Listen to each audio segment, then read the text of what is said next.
Effectors!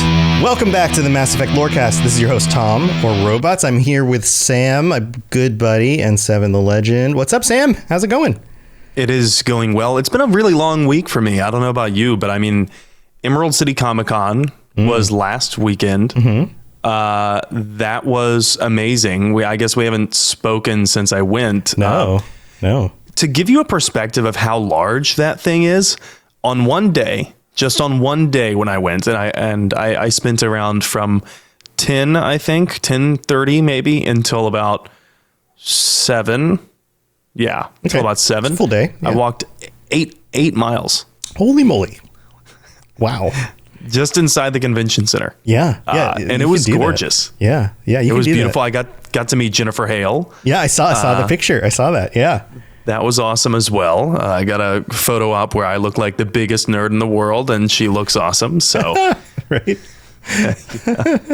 That's awesome. I'm glad you had a good time, and we'll have to catch up about that. But today we're talking more about Mordin. This is the second half of our Mordin conversation. We've got a bunch of clips pulled up for you, a bunch of interesting stuff to go over. So let's get into this, Sam. Last time we got into Mordin, we kind of started talking about him specifically, trying to get in his head a little bit, and You mentioned that Mordin went through a bit of an identity crisis. Yeah, that's right. Because if you remember when we were talking about Mordin, we were talking about how before the games, he gets this confrontation with this female Krogan while he's trying to deploy the modified genophage. Right.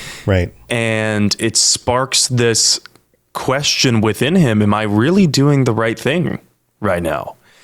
Because he had all these models and simulations and abstract ideas about the genophage and how it is the solution to make sure that Krogan don't endanger themselves and everyone else. And then he meets Krogan in real life. And all of a sudden, it doesn't feel like the models and simulations suggest. And he gets hurt. He gets very badly wounded. And who's taking care of him other than Malin, the same assistant who we later meet in Mass Effect 2. And Malin says back then, are you sure? I thought that in science risk was necessary. Mm-hmm. Yeah, it turns his words back against him. Right. And a risk being the risk of letting the Krogan self-govern, I can't remember the term right now, but determine their own future. Right. And so this is the seed of his identity crisis. And so he begins questioning the very core of that decision. One, on the surface, he still defends staunchly from Mass Effect 2, even in Mass Effect 2, rather. And after his work on the genophage, he retires. Granted, he was old for Solarians at the time, but I think that there's more to it. Because by the time it had completed, the team went their separate ways. Mordin himself, he defends that decision as being, the very typical we had no other option kind of way. But even he admits during Mass Effect 2 that he found some of the ethics disturbing. Right. And he, in a very, very enlightening part of a conversation, he reveals that he has a little bit of religious nature to him, and it's sometimes contradictory, and it has led him to have this crisis of faith, which when we think of a very devoted research scientist, faith is not often a term that comes to mind. It's just for him, it's shocking, I think, especially if you read the comic and then you play Mass Effect 2. But in Mass Effect 2, during his loyalty mission, Mordin is once again confronted with these consequences, albeit unintended ones, of his work on the genophage. He sees a dead female Krogan, and he becomes very strangely spiritual. Sterile Werelock female willing to risk procedures. Hoped for cure. Pointless waste of life. I didn't expect you to be disturbed by the sight of a dead Krogan. What? Why? Because of genophage work? Irrelevant. No. Causative. Never experimented on live Krogan. Never killed with medicine. Her death not my work. Only reaction to it. Goal was to stabilize population. Never wanted this. Can see it logically. But still unnecessary. Foolish. Waste of life. Hate to see it. I didn't think you'd had much direct contact with things like this. Did you come to Tuchanka after dropping your plague? Yearly recon missions. Water, tissue samples. Ensure no mistakes. Superiors offered to carry it on. Refused. Need to see it in person. Need to look. Need to see. Accepted as necessary. See small picture. Remind myself why I run a clinic on Omega. Rest, young mother. Find your gods. Find someplace better. I didn't expect spirituality from you, Mordin. Genophage modification project altered millions of lives, then saw results. Ego, humility, juxtaposition, frailty of life, size of universe. Explored religions after work completed. Different races. No answers. Many questions. Sounds like you were trying to deal with your guilty conscience. The doctor who killed millions. Modified Genophage project great in scope. Scientifically brilliant. But ethically difficult. Krogan reaction visceral, tragic. Not guilty, but responsible. Trained as doctor, Genophage affects fertility, doesn't kill. Still, caused this. Hard to see big picture behind pile of corpses. So we start to see a turn. Yeah, and for lack thereof a better term, an element of humanity. And Celerinity. Celerinity. Okay.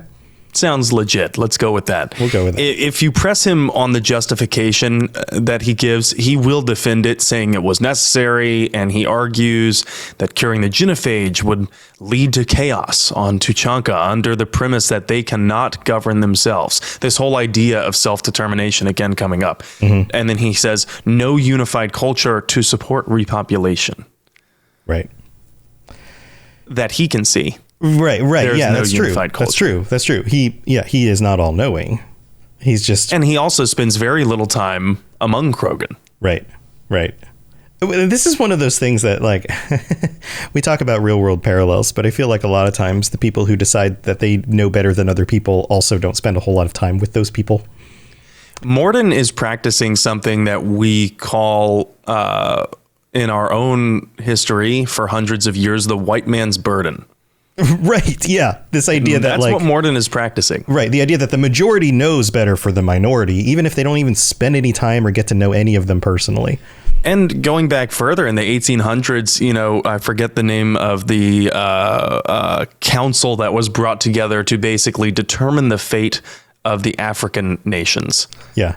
Yeah. And guess who wasn't invited to the table? Right. Right. Yeah. Who wasn't invited to the table? The actual African nations they were talking about. Yeah. Right. And so I'm getting a heavy vibe of this from Mordin right now, that, basically we know better. But he's confronted with a dead body in front of him. And with as much posturing and ideology that he claims is supported by models and simulations and numbers, even with that, this is a byproduct of his own work on keeping the genophage around. Mm-hmm. It's not, one of the fetuses that never made it to viability, but it is someone who died trying to fix what he did. Right. And then he has the idea that he didn't have to do this. He didn't have to. That he had a choice. Mm-hmm. And so he's confronted with these concrete consequences versus the abstract what if, the dynamic, the simulations that he always brings up in this justification. It's like he touched grass. He got out of the lab and he touched grass for once. He went out and touched the grass and realized, oh, this is what the real world is actually like, not a simulation. Yeah, exactly. I mean, granted, data is always going to be better than anecdotal evidence. Sure.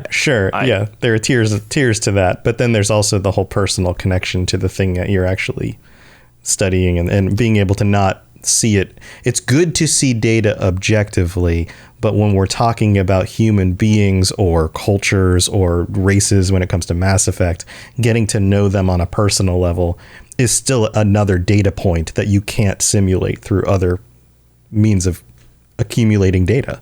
Right. And if you're not willing to look the consequences of your actions in the eye, don't try to defend your actions as saying they were right. Right. So he's very prideful of his work, and he does look the consequences of his actions in the eye. We get the idea that he's debating this sense of morality, but he's still prideful. He's still holding on to that in Mass Effect 2. And with that comes this sense of responsibility he feels. And this clip that I have quartered off for us, I think, does a good job in explaining this sense of personal responsibility he feels. Not easy. Sometimes wish I wasn't as intelligent. Choice would have fallen on someone else. Not my problem. Fool's wish. Had to be me. Others might have gotten it wrong. I sometimes wish I wasn't so intelligent. God. Yeah. I wish I wasn't so fucking smart. Right. This is, I mean, it's a double-edged sword though, because like on the one hand, it's one thing to, I mean, it sounds like a humble brag, but there are definitely times in different people's lives when they're very good at something or they're just blessed with certain kinds of qualities, and those qualities do come back and bite them. And it's difficult to be in somebody like Mordin's situation and be like, sometimes I wish I just wasn't so smart, because then I wouldn't have had to deal with it, which is a legitimate thing. How cerebral he is. Like he doesn't understand that is a humble brag by saying that. And I don't know that he's trying to like, a humble brag is often in a situation where you're trying to like, in some ways, pat yourself on the back in front of somebody who you want to impress or whatever. Right. And in this situation, he's just leveling with Shepard as a peer, right? That's what I'm saying. Yeah. So he doesn't mean it as a humble brag, and he doesn't even subconsciously not mean it as a humble brag. Like, it's neither of those things, I think, in this situation. It's him speaking openly about things that he can't control about himself and how that led him to a terrible situation. And sometimes, and a lot of times those things are terrible, mostly, but sometimes they're good things, like I wish I, hadn't been able to earn that much money because I would have spent it more wisely, or, like those kinds of things. Right.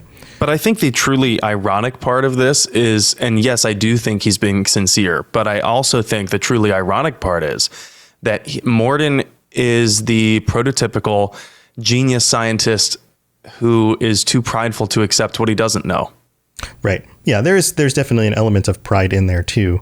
And what's so cool about human, and the way this is written, and human personalities, is that it's a big stew of lots of different things. And just because you have one feeling and you exhibit one personality trait doesn't mean that you can't also have another one, even if they don't seem like they're complementary, or they may even make sense together, because human minds are complex, and Solarian minds too, right, are complex things.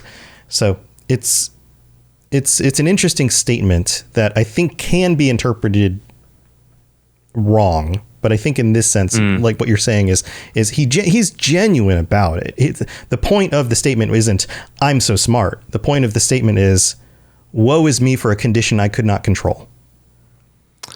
Yeah, I think he's lamenting and saying, like, I wish I could be dumber. I wish I could just tune these things out and be ignorant to the consequences of my actions and not consider them. Right. Or I wish I hadn't been the kind of person who was chosen for this role. Yeah. I mean, that's kind of what he's saying. As Blood Dragon here in chat mentions, yes, Mordin is, even among the Solarians, one of the quickest and one of the smartest. Mm-hmm. So he really is that smart. And yet, like I said, his pride, his ideology stands in the way of that which he could not see, because he was already closing himself off to other variables, because he was so confident in the models and the simulations he had already seen about self-determination and the Krogan. Right. But now we're seeing a little chink in that armor. And so we see that, and we hear this internal battle with Mordin where he's not quite willing to totally lose face yet. And then we see his conversation with Malin, the old assistant that he told in science, risk necessary. And we meet him later in this loyalty mission. We find out he's the one that's behind these terrible experiments to try to cure the genophage. How was I supposed to disagree with the great Dr. Solus? I was your student. I looked up to you. Experiments performed here. Live subjects, prisoners, torture and executions. You're doing? We've already got the blood of millions on our hands, Doctor. If it takes a bit more to put things right, I can deal with that. If it takes a bit more to put things right, I can deal with that. In science, risk necessary. Yeah. And again, he is throwing his teachings back in Mordin's face. Seriously, this is masterfully written. I think a lot of people see fiction writing or other kinds of writing and stories and think, I could do that. I'm going to be first to tell you all, I could never do this. Everything seems easier before you actually try to do it. Everything does. It's just human nature. Yeah, seriously, bravo for the recurring themes. It just plays out so beautifully. But we hear from Malin, who's guilt-tripping Mordin, basically, and saying, Malin is also absolving himself of responsibility. But he's saying, you taught me to do it because the ends justify the means. It's just that we disagree on what the ends should be. Mm-hmm. And now he's using, this exact phrase against Mordin in the exact same kind of situation about the genophage. But Mordin disagrees because of the torturous methods and death. So is Mordin justified? Because Mordin still believes that ends justify the means, just it's on the other end. It's just on the other end of the spectrum. Right. You also have a character arc by this point. The Mordin who would have justified the work previously was a different person who had different experiences. And since then, the experiences have begun to change him. But even back then, I don't know if Mordin would feel okay about these torturous experiments and death along the way to curing the genophage, despite how he felt about the goal. Right. I guess it's different to imagine it in your mind than it is to see it. And the definition of torture could be very different in different circumstances, right? The torturous thing that they might be doing to a Krogan in front of them in order to do some sort of experiment could be very different from the torture a parent feels in losing another child again and again and again. Those are both torturous, but they're different kinds of feelings. So you're saying that maybe the exposure to this environment and the actual subject population has given Mordin a level of empathy. Yeah. I mean, when you see it in front of your face, it's one thing. To imagine the outcry of 1 billion people because of something that you worked on, but they're not in front of you, is very different than seeing a person in front of you have to deal with torture and pain and those kinds of things. There's a thing in human nature, and I can't talk about Solarians, but in human nature, there are mirror neurons in our brains. And on top of that, we are cultured and civilized in a way where we really only can empathize with certain ranges of people around us. You've got yourself, and then your close family unit, and then your close friend group, and then the kinds of people that you interact with regularly, your acquaintances, the people you work with, all of that. And those numbers get up in about the 50s or 60s or something like that. They've done some studies on this. But once you start going beyond those numbers, people just become figures. They become numbers. They're no longer people. And so to imagine a terrible thing that you're going to do to 1 million people, it doesn't feel the same way as the terrible thing you're going to do to that one person who's right in front of you right in that moment. It feels different. And being that Mordin is constantly in a lab, I can't imagine that he even had that big of a circle to begin with. Yeah. So, yep. In terms of philosophy and his sound arguments, do you think that Mordin is justified in taking this stance against Malin? I think that his work also caused countless stillbirths. Sure, but he can also have learned from that by this point and be willing to make a different decision here. But we don't know that he actually disagrees. You know what I mean? With his previous work, because he just justified it to us. We know that he's struggling with it. We know that he's somewhere in the path to dealing with it, right?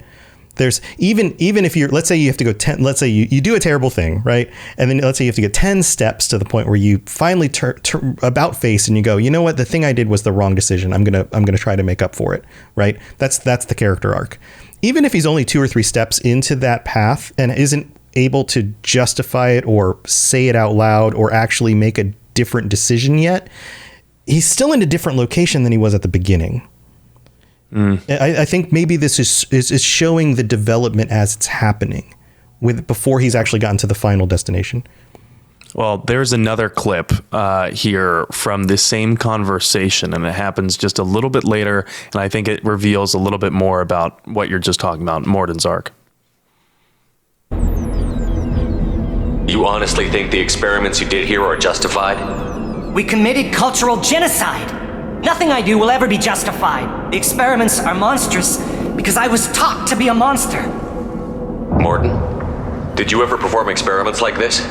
No, never taught you this, Malin. So your hands are clean. What does it matter if the ground is stained with the blood of millions? You taught me that the end justified the means. I will undo what we did, Professor. The only way I know how. So there's like, you can see that there's a distance between the two, and Mordin is still able to stand a little bit, away from him and say, well, I didn't tell you to do this.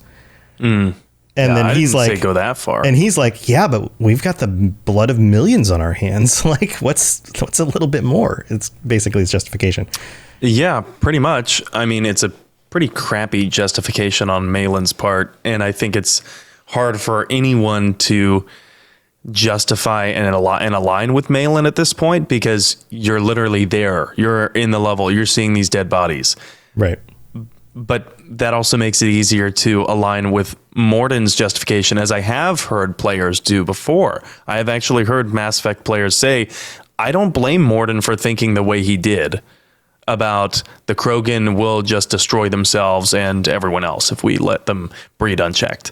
Mm-hmm. And I've heard people align with that because it is this abstract argument, right? And he is supposed to be the very smart person, but how much of his justification is mere speculation? Right. I mean, it's educated guesses. Yeah. Sure. It's based off of simulations and models, but it's speculative. Right. Yeah. You still can't get to the absolute truth of what exactly will happen. You can only approximate it. This is why this is a good dilemma, is because there are justifications in both directions.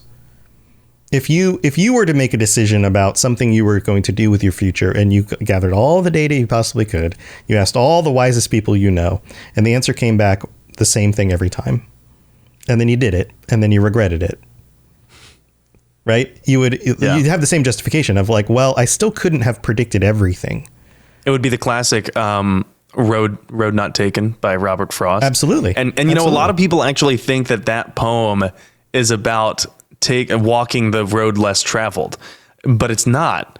That poem is actually about regretting. No matter which road you took, you're going to regret the road you didn't. To make a decision is to not make every other possible decision. Yes. This is a philosophical dilemma that some people, once they realize, sometimes freezes them in place. I remember, for me as a young man, I had a very hard time deciding what I wanted to do with my future, because I realized as soon as I made any choice, it cut out all the other options. And I think the kids call it FOMO. Yeah, well, sort of. Yeah. But the dilemma is actually more complex than that, because by not making a decision, you're still cutting out all the options. You have to make a decision, and you have to move forward with it the best you can. And that's where we are with what Mordin is facing here. Something had to be done. And by not doing anything, then something would have happened. So they did a thing, thinking that might be better in the long run. But both things would lead to mass death, according to the information that they had at the time. So that it was, which one do you pick? Yeah, it's certainly, arguable in court. I'll say that. Right. Yeah. Mordin's actions 100% defensible in court. However, this isn't the end of the interaction there between Malin and Mordin and Shepard there at the end of that loyalty mission. How are you doing? Should have killed him. Wanted to. Easier than listening. Easier for him, too. Experiments indicate how far he's fallen. Expected it from Krogan. Not one of mine. Maybe you'll remember that the next time you're discussing the ethics of the genophage. Yes. So many variables. Stress responses. Impossible to truly predict. Something to think about. Malin's research. Only loose end. Could destroy it. Closure. Security. Still valuable, though. This is the research that included tests on living victims. It's tainted. Right now, victims died for nothing. Keep it. Use it. Death's worth something. Malin's work could cure genophage. Don't know. Effects on Krogan. Effects on Galaxy. Too many variables. Too many variables.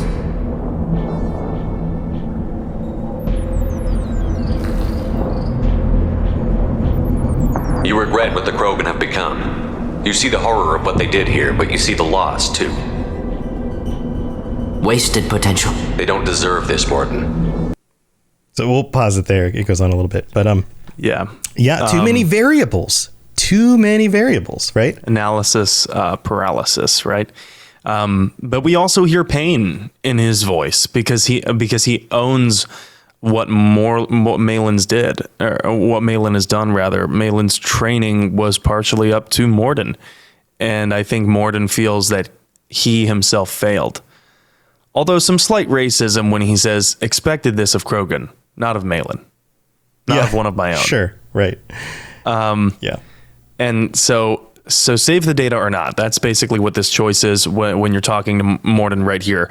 Which would Mordin choose without Shepard's guidance is my question. Without Shepard, because it's totally up to what Mordin or what Shepard, pushes Mordin to do. Mm-hmm. Save the data from Malin's experiments or not. But and this is a highly speculative question. We'll never have an actual answer to this, but it's fun to think about. Given what we know about Mordin, what do you think he would do if Shepard wasn't around to give that guidance? Yeah, well, I think we hear some of his justification. Let's make the deaths worth something. And that's his go-to response, is make the deaths worth something. Let's at least use the data, is what he's saying.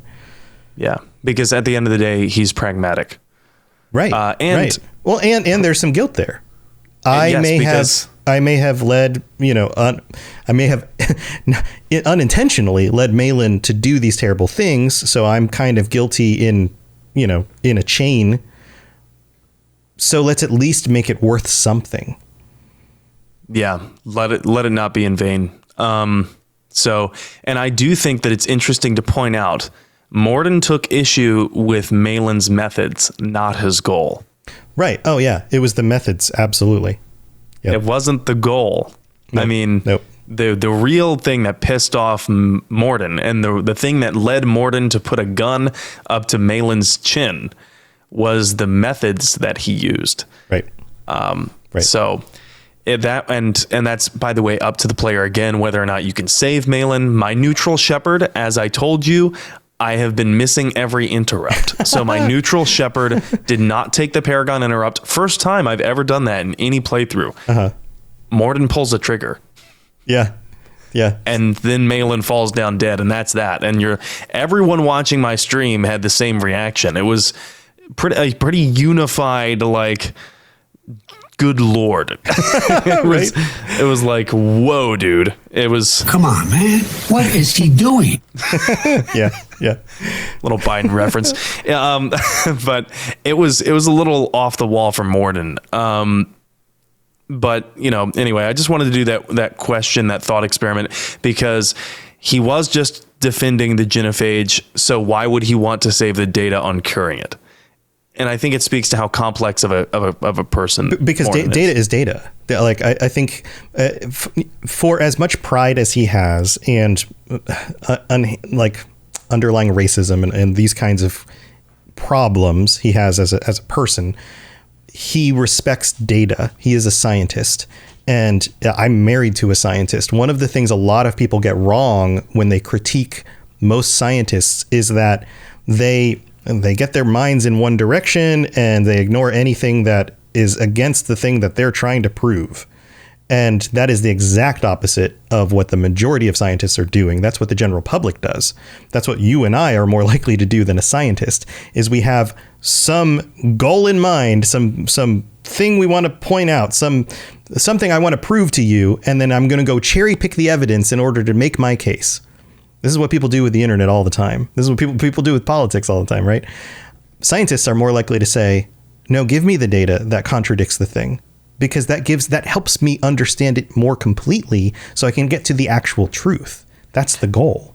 It's not quantitative, it's more qualitative. But, in my industry, in journalism, we have a similar thing. It's the same kind idea. Of thing. Yes. Don't write the story before you go out there. Right. Find the evidence and then let the evidence tell you about what's actually what the story happening. Is. Right. Yes. Right. And not every journalist does that, by the way. No, not only no. And many of them have been proven to, under court, being arguing lying to the public. So that's a thing that happened recently. Exactly. And they argue that, no reasonable person would find me to be news anyway. Moving on. There is that. Yeah, but and it's on a smaller scale than that too. Sometimes even the best journalists have preconceived notions of what a story is going to be. It's human because nature. They've covered that kind of story so many other times before. Mm-hmm. And sometimes even the best journalists miss little details that change everything. Right. It's actually tied to, I believe it's tied to our psychology and our evolution. Like, if every time you've seen a tiger in the wilderness, the tiger tries to eat you, you're going to assume the next time you see a tiger that it's going to try to eat you, right? You're not going to give it the benefit of the doubt. That's what keeps us alive. In more subtle contexts where there's a lot more going on, or more complex situations, the things that we draw conclusions to aren't always the case. So it's something you have to be aware of, that everybody does it, and we just have to be aware of it in ourselves. So if the ends are, in his opinion, something that will save more lives, I think he's willing to forget the means. And I think in this situation, he wouldn't be willing to do the same thing again. But since it already happened, you might as well make use of the data. Right. Which is why I have a question about, I know you studied this. Would you say that Mordin is a utilitarian? Yes. I'm trying to think through. I don't want to agree to something and be like, well, in this context, he's not. In these kinds of contexts, yes. But he's also a utilitarian who sees things through the specific lens of what is beneficial to the Solarians, not necessarily what is beneficial to everybody or the Krogan specifically, right? Yeah. So he's utilitarian with a specific goal in mind. I think he has his own version of the categorical imperative, right? Some philosophy nerd terminology for those who get it. I hate Kant. I don't like Kant at all. Let's not talk about Immanuel Kant. Okay, so somebody out there is going, oh my God, they just brought up Immanuel Kant. You can always count on another. That's not even pop culture. That's just philosophical reference, philosophicology. There we go. And then we save the galaxy with Mordin, right? Mm-hmm. Mm-hmm. And I think his time with Shepard really changes him, even in a short time, which, by the way, it's a very short time frame between Mass Effect 2 and Mass Effect 3. Mm-hmm. Even, shorter too, before we meet him in the games, it wasn't that long of a time. But you have to keep in mind, Solarians live very short lives. They have very fast thought processes. They have very fast emotional processes too. So they grieve very fast. They get over things very fast, and they process things very fast, whereas it might take a human being decades to come to this conclusion that they made a wrong choice. Mordin is mulling it over within a couple of years, I think. Yeah.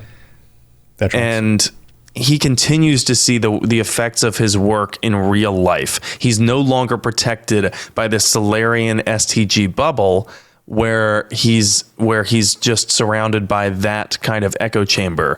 He's working with a crew of all these different races together on a joint mission in Mass Effect 2, including Krogan. And this is very key, because we know, according to studies, and I have anecdotal evidence in my own experience, the kinds of people my wife works with are from international different locations across the world. And when people are in mixed culture groups, they are more empathetic to all humans, because they get to know people from lots of different backgrounds, and they realize that we're way more similar than we are different. That's true. That's very true. I think that's what he's going through here. I think you're right. I grew up in a very cosmopolitan area from like the time I was born till the time I was about 10. Then I moved to the Midwest where it was a lot more homogenous. Mm-hmm. And but then, in college, I tutored English as a second language. And I have constantly surrounded by myself with people who are different from me. And I think that has resulted, at least I'd like to think, that has resulted in a higher level of empathy. But by the time Mass Effect 3 rolls around, we learn Mordin was the informant that led Shepard to Surkesh, where the female Krogan is being held. He's the one who arranged for their release, and I think that's indicative of a major change of heart in Mordin.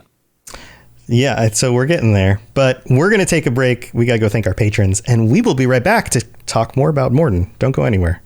Message coming in. Patching it through. I am sovereign, and this station is mine. I like the sound of that.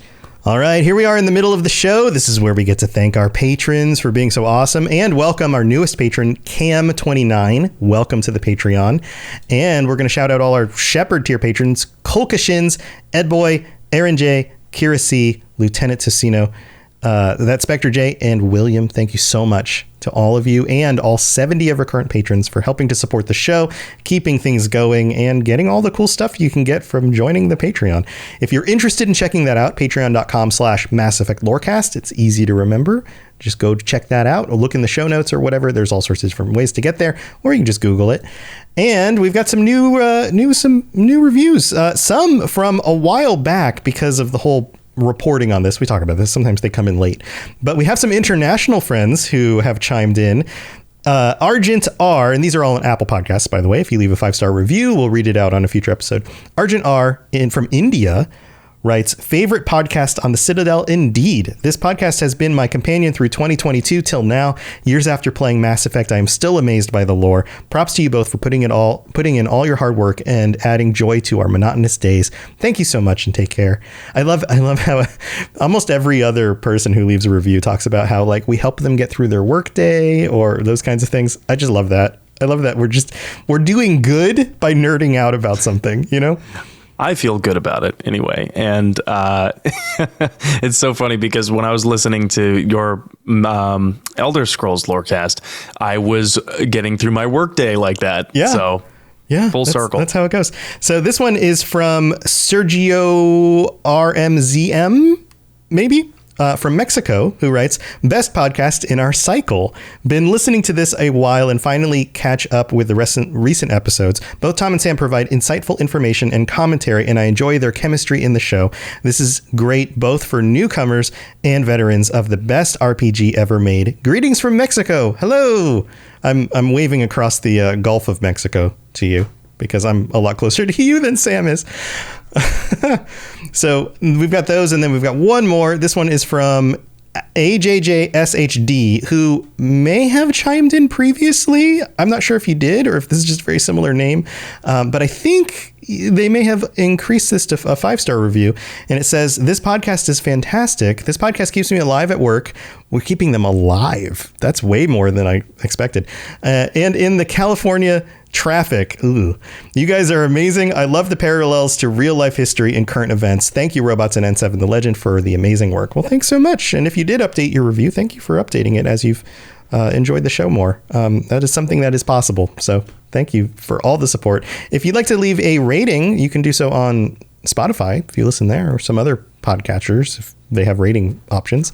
And sharing us with a friend is always helpful as well. But thank you to everybody who supports us. We couldn't do it without all of you. And now let's get back to talking about Mordin. Spit it out, or are you trying to build suspense? You're so dense, sir. Obviously, I do not know as much about human relationships as I thought. I forgot one. There's the one from Israel. Yes. Yeah, here, I'll it's on a different page. I will read it at FTL speed, okay? Okay, you read it. So this is from 5-star review, Johnny Blitz from Israel. Love the name, by the way. Johnny Boy? Well, the title of the review is Johnny Blitz. And then it yes. says in parentheses from Israel. Right, at the bottom it says Johnny Boy. It's Johnny Blitz Boy. It's both. What's your real name? What is Johnny your real boy? name, Johnny? It says, wanted to do this for ages now, but was too lazy. Sorry about that, guys. Where should I start? Maybe I should read this like a Solarian. Yeah, read it like a Solarian. Incredible podcast. I've been loving the franchise since my girlfriend, my wife for more than a decade now, bought me a gift, the first Mass Effect for PC back in 2008. That game totally messed up my time management skills in retrospective. One of the worst choices my wife ever did. Since then, I've been putting hours by hours of gameplay in all games, DLCs, Legendary Edition, except Andromeda. Managed to dodge that one. Gosh. I'm trying to match the cadence, trying to learn as much as I can about the game and its lore. I came across this epic podcast while it was in its early stages. I immediately felt the connection with Sam and Tom, who are doing an exceptional job serving us our weekly dose of lore. Not exaggerating with crap, but sticking to things that we, the fans, truly enjoy to consume. The Patreon episodes show just how much you guys are committed to your community and how much effort you put in this podcast. Thank you guys so much for the time and effort exploring, researching, and editing you put in each and every episode. Sam, you definitely are the beer buddy every guy would wish to have. Well, I don't know what that means, but thank you. I'll have a beer with you. Tom, you can come along as well. Just kidding. Meet me at the bar. Thanks. P.S. Don't you guys think we have forgotten about the science behind Mass Effect idea? After an excellent Music of Mass Effect episode and a recent Medicine of Mass Effect one, it's time to address the main issue of the lore, or as Tom refers to it, space magic. Space magic. The idea of bringing an astrophysicist who happens to play the game, if there is such a thing, would be amazing. So many questions and problems need to be tackled. Time dilation, for example.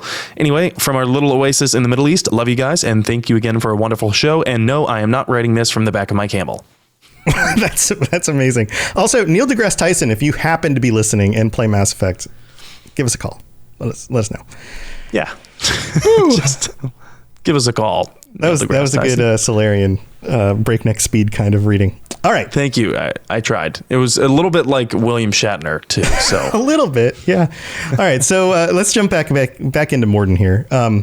So it seems like he's starting to feel something. Things are starting to change. Yeah.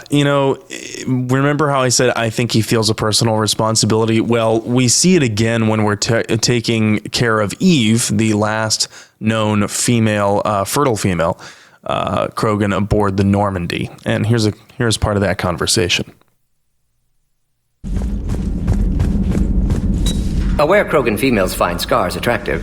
Garrus loyal, reasonably intelligent, yet aggressive, almost like Krogan.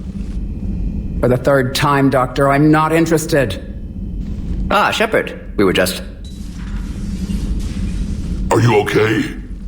I'm fine, Rex. You can relax.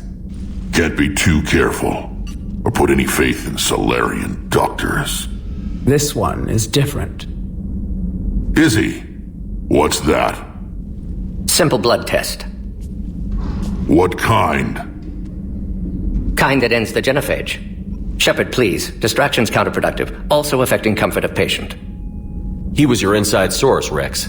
You can trust him. Solarians have minds like a maze. You never know when they're leading you into a trap. Trap?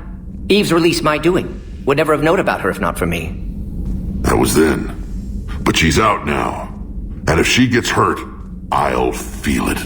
Understand, but my patient, my responsibility. Her welfare a priority. Will not allow her to be compromised by anyone.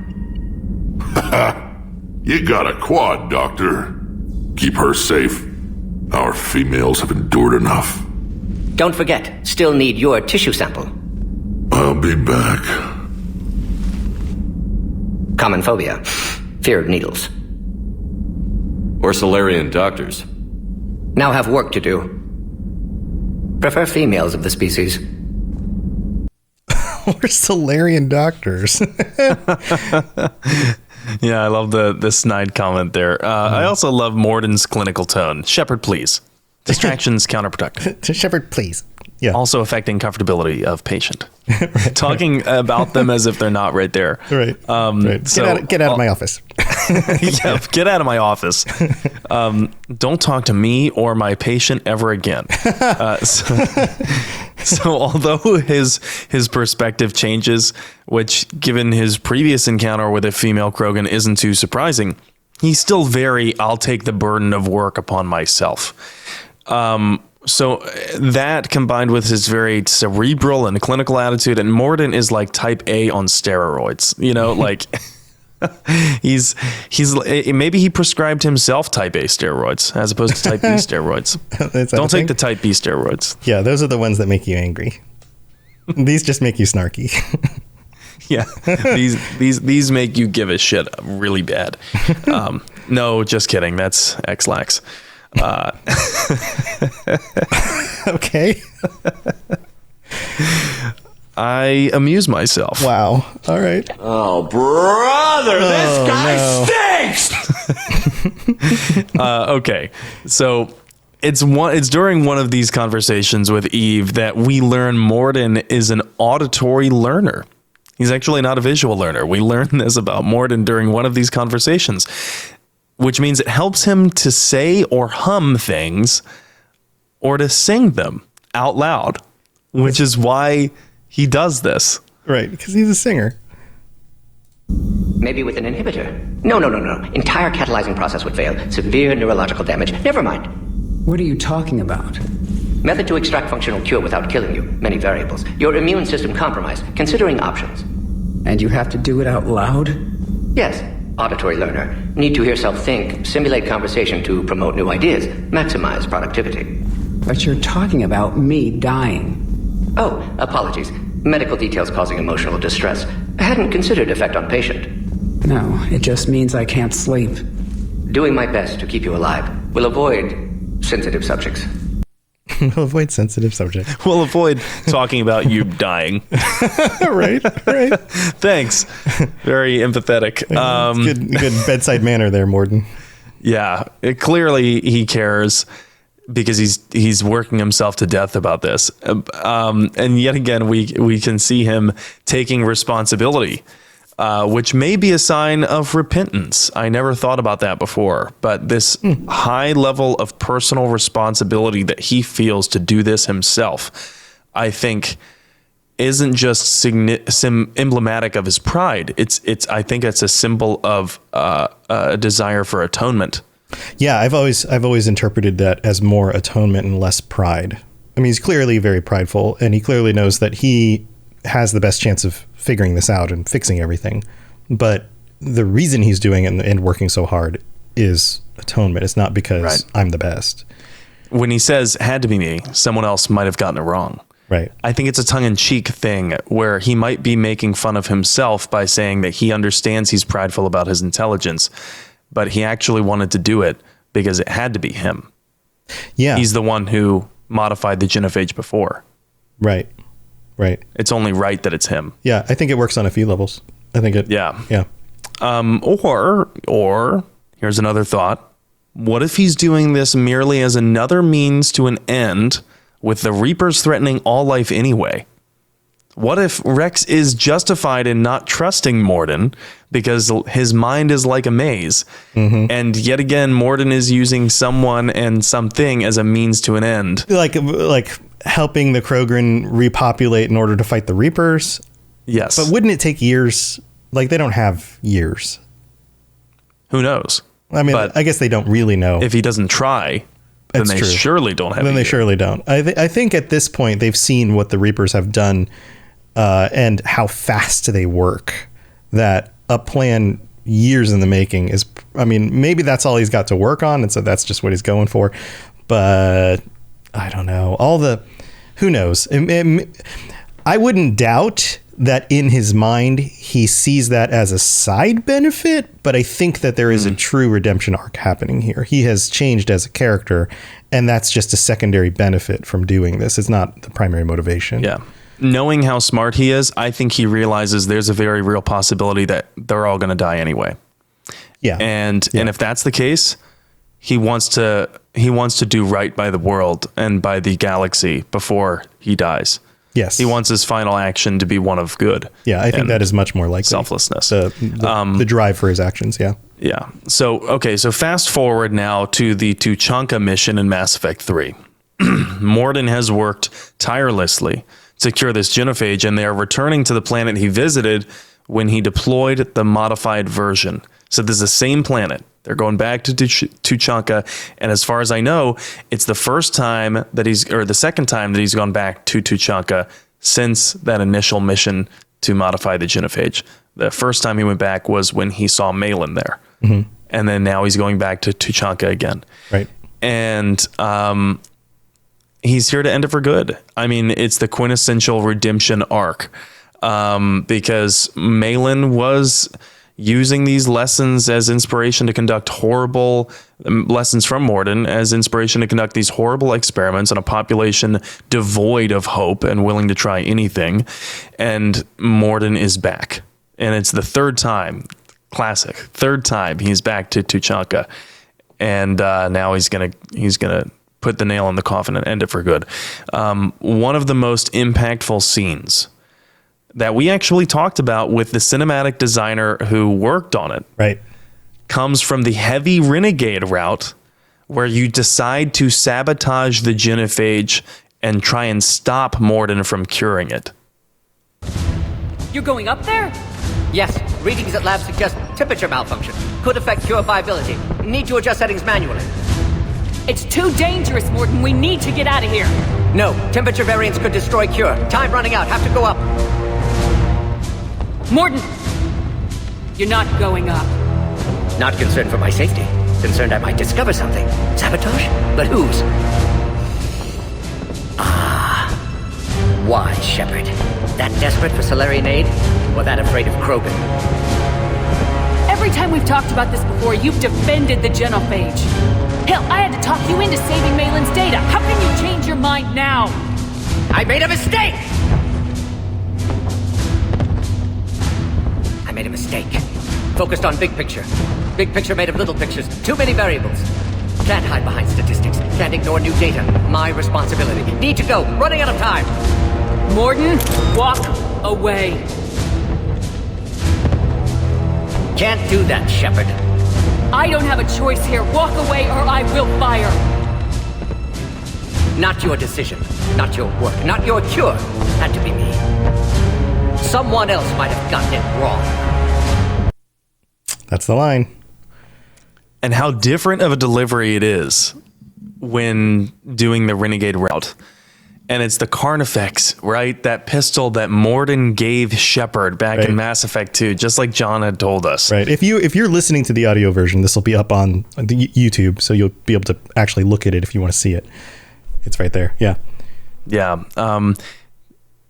Shepard holds up that same pistol from Mass Effect 2, but that line, I made a mistake. And there's this huge beat change, and then he lowers his voice and he says, I made a mistake. I was hiding behind these simulations and models, and easy to hide behind statistics. Right. Information on top of information, like that whole layers and layers of stuff. Yeah. And he was preoccupying himself with analyzing all the different kinds of variables, where when he finally confronted the consequences of his actions, he realized, no, I see the big picture now. And this is fucked up.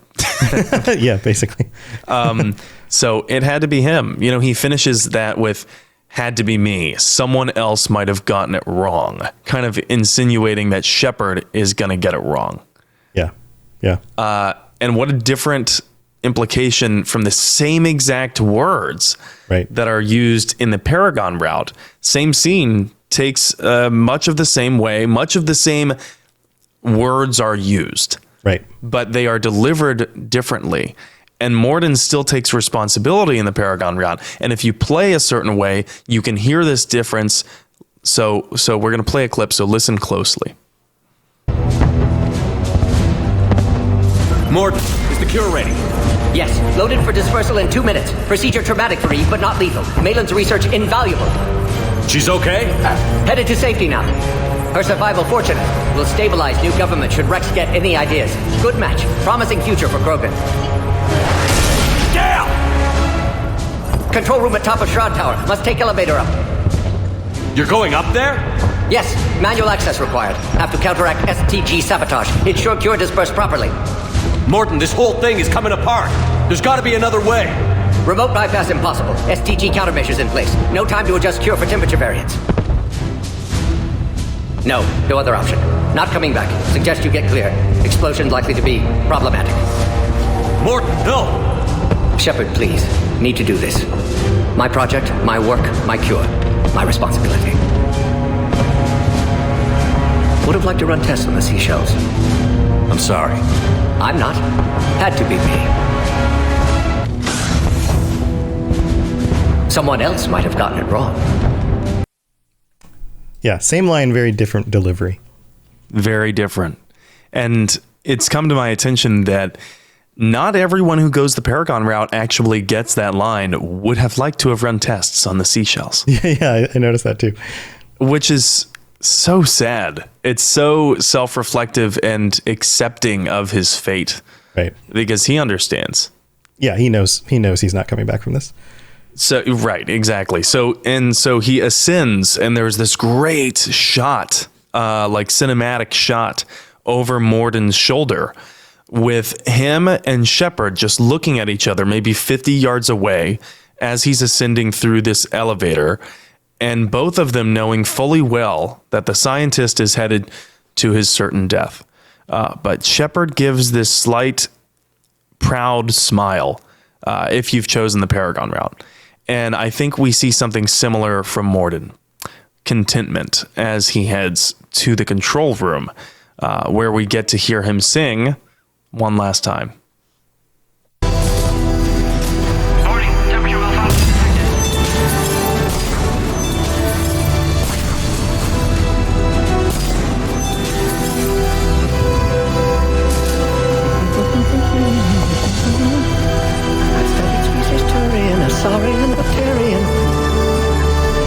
Temperature now within acceptable range. Dispersal commencing.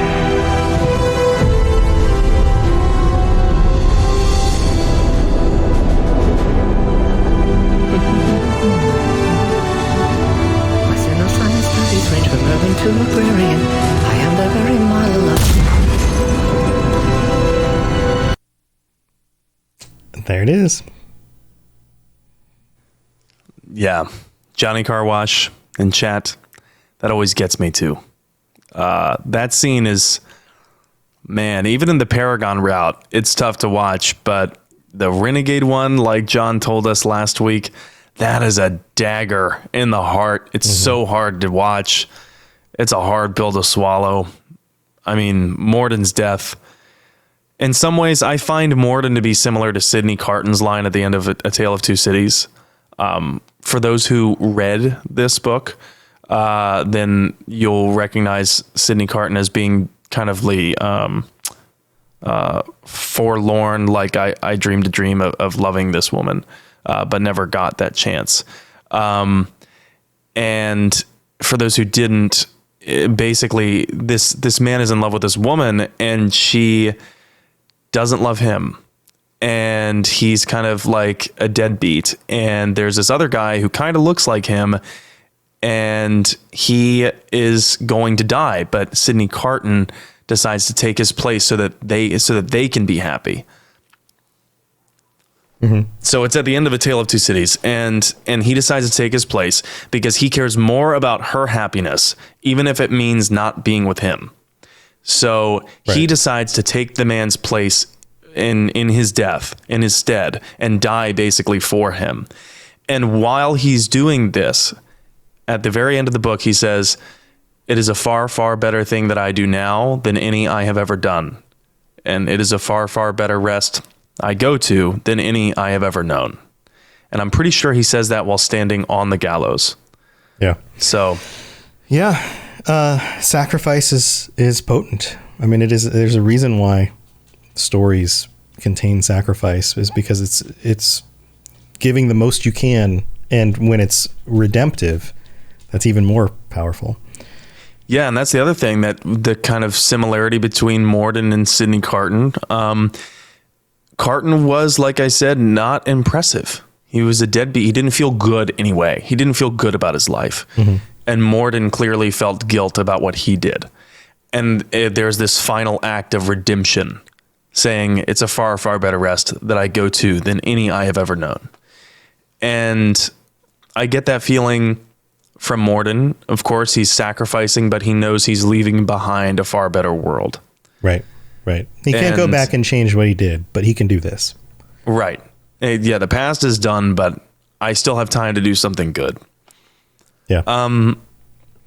So the desire to leave the world feeling you've accomplished something truly good is something that I don't think every character in Mass Effect even has.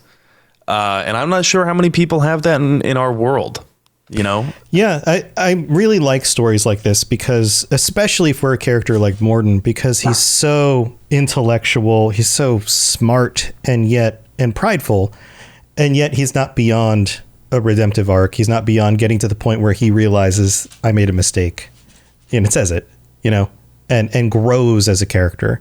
And we've talked about this before, the ability to say, I'm changing my mind. I'm going to do things differently. I was wrong. These are powerful things in our world. And it takes a lot of internal strength to do that. Yeah. And too often we characterize, especially now with the advent of social media, kind of constant public ridicule. Right.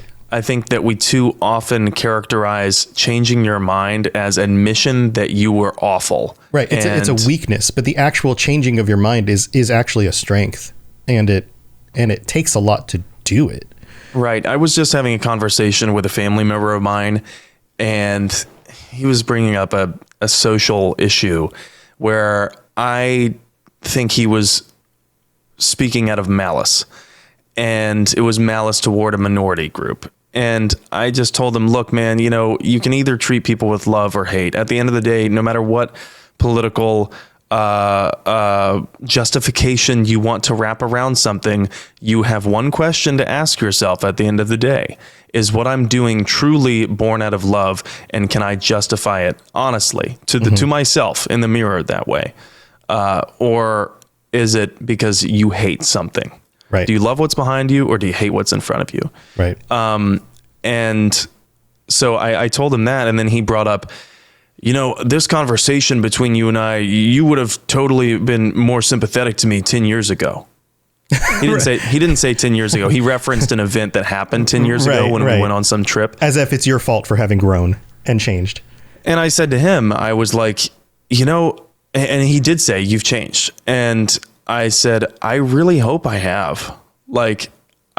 Because 10 years ago, I was like 20. Right. We're never at the end of our story. The idea that I think this is something that permeates American culture. It's similar to the idea that like, oh, it's a good thing I'm graduating because now I don't have to worry about learning anything ever again. Right? Like there's this undertone in our culture of like, well, I'm done with high school or I'm done with college or whatever. Now I don't have to open a book ever again. I'm done learning. Let's just move on with my life. And that's the opposite of anything anybody should ever consider, because if you think you're done learning in your early 20s or your late teens, then if you're forcing yourself not to learn anymore, and learning leads to change, and if we're done changing in our 20s, God help us, because we're all terrible at that age. And I'm sorry if you're listening right now, you're probably like, hey, wait a minute, you know, I'm 22 or whatever. You're going to look back in 10 years, hopefully, and go, yeah, things were pretty rough when I was 22. I'm glad I've grown past that. Like, yeah, it's just part of human nature. Come on. It is. And I think no one wants to admit at the moment, you know what, Tom, and 10 years from now, I'm going to look back on me right now and say, I was a fucking moron. Right. But most of us can. The simple fact of the matter is, I probably will. And like to past me who refuse to accept that, I have a message. What's going on with you? What are you talking about? You sound insane. But seriously, but about Mordin, you know, I think he always knew that he was great. He was grandiose. He was the genius even among Solarians. But after that confrontation on Tuchanka all those years ago, he didn't know if he was good. Yeah. He was great, but he didn't know if he was good. Right. And now he knows. Right. I will choose the right thing. And some people, sometimes their past like keeps them from doing the right thing. Well, I've already done too much wrong. I can't make up for it. That's never true. You can't go back and change it, but you can always change what you're doing now. So, life lessons from Mordin. There you go, everybody. Man, this has been a lot of fun. I hope you guys have enjoyed the clips and the conversation around Mordin. We'd love to hear your thoughts on this. So, of course, join us on the Discord, share some of your thoughts. And it's time to wrap up the episode. Where are we going next week? We have an exciting topic to cover next week. It's one that people have been asking me to cover for a while. Cybernetics and genetic engineering. How much do we know about them? Punk. In Mass Effect. Mass Effect Cyberpunk. Mass Cyber Effect Punk. Okay, cool. I'm looking forward to it. You got anything else you got going on? Yeah, I'm not streaming this weekend, but I am streaming regularly my neutral Shepard playthrough, as well as another full playthrough of Andromeda. I've taken a couple weeks off just because when you're working 2 jobs and also trying to balance a long distance relationship, sometimes you have to sacrifice some weekends. It's a lot. Yeah. So I will be back to streaming very shortly. By the time people listen to this, they can count on streams from me, and you can follow me and find me on Twitch and Twitter at N7TheLegend. Awesome. Yeah, go check out his streams. Go to robotsradio.net if you're looking for other podcasts, including some other Mass Effect podcasts. We've got a bunch of different stuff. Starfield got a release date. It's now pushed back to September, so not a lot of surprise for a lot of people who were like, they're going to push it back again. But if you want to go check out that game when it comes out and listen to the lore about that, we've got the Starfield Lorecast, which will spin back up as we get closer and have more info to talk about there as well. So you might enjoy that. But thank you for being here, everybody. Chat, thank you for being here as usual. I love all the conversation. And Sam and I appreciate all the support. So stay safe this week. We'll talk to you next week about cybernetics and genetic engineering. So we'll see you then. Bye, everybody. Thanks for tuning into the Mass Effect Lorecast. We'd love to hear your opinion and thoughts on the lore of Mass Effect. Reach out to us on Twitter at Mass Effect Cast, or check out the Robots Radio Discord. Also, you can send us an email at masseffectlorecast@gmail.com.